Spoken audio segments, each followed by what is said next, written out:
آنچه که ملاحظه کردید، صدایی که شنیدید، فضای غبارآلود استدیو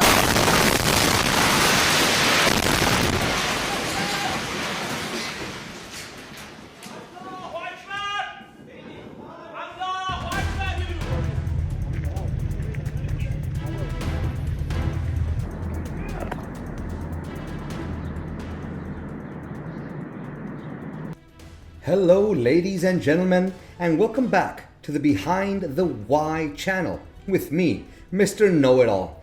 We will continue our in-depth analysis of the hot-button issues captivating society. In recent days, the world has held its breath watching an unprecedented military escalation between Israel and Iran. In the early hours of June 13th, 2025, Israel launched a daring airstrike campaign, striking directly at the heart of Iran's nuclear program. The media has called this a primitive action. Israel claims it acted to prevent Iran from building a nuclear bomb, but the real question is, was this strike effective? Has it truly set back Iran's nuclear program, or has it merely ignited a full-scale war and pushed Iran closer to the very bomb that Israel fears? Today, we won't just recount the events, we will delve deep into the consequences, discuss nuclear weapons, and explore why Iran and Israel, once close allies, have reached this point of direct confrontation. What was Israel's objective? First, let's look at the goals of Operation Rising Lions. This was not a random act. Israel targeted three core elements of Iran's nuclear program. 1. The physical infrastructure. Uranium enrichment facilities like Natanz and Fardo, buried deep underground, were primary targets. The goal was to destroy new generation centrifuges and slow down the production of weapons-grade uranium. 2. The expertise and personnel. According to numerous sources, the attack targeted not only infrastructure, but also key Iranian scientists and engineers. This is a tactic Israel has been accused of using for years, causing a brain drain on its adversary. 3. The stockpiles. To destroy existing stockpiles of enriched uranium, forcing Iran to start again from scratch. In theory, if successful on all three fronts, Israel could push back Iran's breakout time, the time needed for Tehran to produce enough material for one bomb, from a matter of weeks to several years. But that is the objective on paper. The reality could be far different. How dangerous are nuclear weapons? Nuclear weapons are weapons of mass destruction with power far exceeding any conventional weapon, causing catastrophic damage to human life, property, and the environment. First and foremost is their immense destructive power. Nuclear weapons operate on the principles of nuclear fission, like atomic bombs, or fusion, like hydrogen bombs, releasing energy thousands to millions of times greater than conventional explosions, TNT. For example, the bomb dropped on Hiroshima in 1945 had a yield equivalent to 15 kilotons of TNT, completely destroying an area with a 1.6 kilometer radius and causing extensive damage within an 11 kilometer radius. A 1 megaton nuclear weapon, 1 million tons of TNT, could obliterate an area with a 100 to 160 kilometer radius, wiping out large cities and infrastructure. Second, nuclear weapons have immediate effects such as blast wave, creates immense pressure that flattens buildings and causes instant death. Thermal radiation can cause severe burns and ignite fires over a large radius with temperatures reaching millions of degrees Celsius. Ionizing radiation damages cells, leading to death or long-term illnesses like cancer. Regarding long-term consequences, nuclear weapons produce radioactive fallout contaminating soil, water, and air for many years. For instance, neutron bombs or weapons using materials like cobalt can increase radioactive contamination, making the affected area uninhabitable for decades. Survivors of the blast can suffer from radiation-induced illnesses, such as bone marrow failure or internal organ damage. A large-scale nuclear war could trigger a nuclear winter, where dust and soot block out the sun, causing global temperatures to plummet, leading to crop failure and food crisis. Third are the geopolitical and social impacts. Arms race. The proliferation of nuclear weapons increases the risk of conflict, as warned by UN General Assembly President Csaba Kőrösi in 2022. If one nation acquires nuclear weapons, its neighbors may seek to develop them as well, leading to regional instability. Nuclear terrorism. The risk of nuclear weapons falling into the hands of terrorist organizations like the Islam State, IS, is a global threat. Psychology of fear. Nuclear weapons create a constant state of fear that influences national policies and public psychology, as discussed in articles by The Atlantic on nuclear fear during the Cold War and today. Let's look back at the historical case of Hiroshima and Nagasaki in 1945. 2 atomic bombs dropped by the US killed approximately 140,000 people in Hiroshima and 74,000 people in Nagasaki, with hundreds of thousands more suffering long-term consequences from radiation.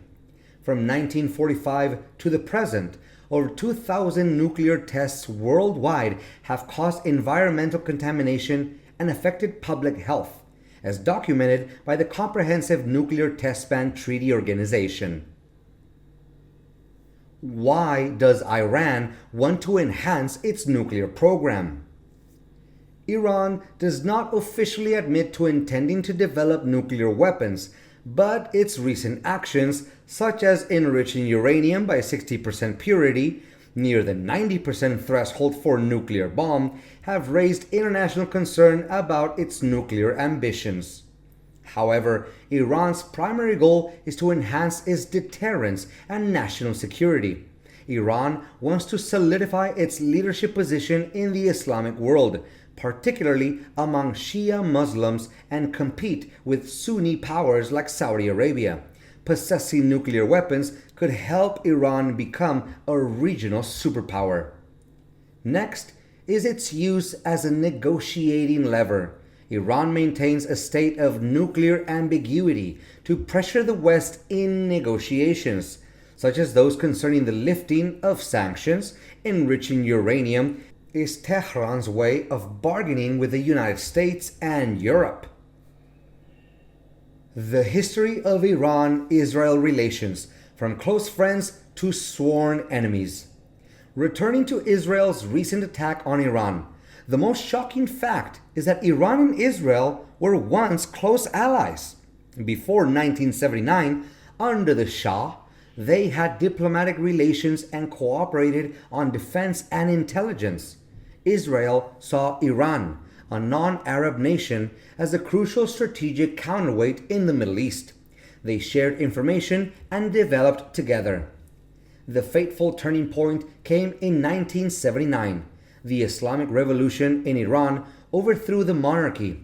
The new leader, Ayatollah Khomeini, established a state with an anti-Western ideology and viewed Israel as a core enemy, calling it the Little Satan. All diplomatic ties were severed. From friends, they became irreconcilable ideological foes. For the next 40+ years, they engaged not in direct combat, but in a shadow war. Iran funded and armed groups like Hezbollah in Lebanon to fight against Israel. In return, Israel was accused of conducting covert operations, assassinating Iranian nuclear scientists, and launching cyber attacks on its facilities. Suspicion and hatred continued to escalate, and at the center of this confrontation was Iran's nuclear program. Iran's response, a double-edged sword. Israel's attack has placed Iran's leadership in a dilemma. They cannot afford not to respond. But how? Analysis from CSIS points to two main paths Iran could take, both of which are extremely dangerous.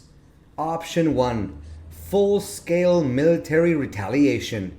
This is what we are witnessing now, missile and UAV attacks on Israel. The purpose is to restore honor and demonstrate deterrence. But it also pushes the entire region to the brink of a total war, something that Iran itself likely does not want due to the cost and instability it could bring. Option 2. Withdrawing from treaties and accelerating the nuclear program. This is the West's greatest fear. Having been attacked, Iran now has the perfect excuse to say, diplomacy has failed. We need nuclear weapons to defend ourselves. They could expel international inspectors, end all monitoring, and begin secretly enriching uranium to 90%. According to CSIS, the worst case scenario is that Iran will do both: retaliate militarily to a degree that saves face, while quietly accelerating its nuclear program. Israel's attack, instead of eliminating the threat, may have created an even larger and more uncontrollable one. Geological consequences and what future for the Middle East? Beyond the borders of Iran and Israel, this crisis is reshaping the entire geopolitical chessboard. The U.S. role. Washington is in a difficult position. It must support its ally, Israel, but also strive to prevent a regional war that could draw in the U.S. and cause a global economic crisis. The JCPOA deal, the 2015 nuclear deal, is now all but dead. There is no chance of reviving it. CSIS analysis suggests the world is entering a new era with no agreements to restrain Iran. Spreading instability. This direct confrontation will energize proxy forces in the region, from Hezbollah in Lebanon to the Houthis in Yemen, creating a dangerous spiral of violence. CSIS concludes that, in the short term, Israel may have achieved a tactical victory, but in the long term, it may have opened Pandora's box. By attacking Iran, Israel may have legitimized Iran's pursuit of nuclear weapons in the eyes of many of its own people and certain nations around the world. From being allies, the 45-year-old hostility between Iran and Israel has culminated in a direct war. Israel, fearing an Iranian nuclear bomb, launched a primitive strike to buy time. But the price may be pushing Iran to build that bomb more aggressively, while dragging the entire Middle East into a deadly spiral of violence. The world is entering a new, uncertain chapter.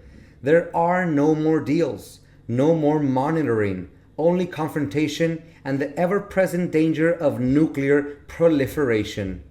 So, in your opinion, was Israel's attack a necessary defensive move or a strategic blunder with devastating consequences? What future awaits the Middle East? Please leave your thoughts in the comments section. Thank you for watching. If you found this video useful, don't forget to like, share, and subscribe to the channel for more in-depth analysis. Goodbye and see you again.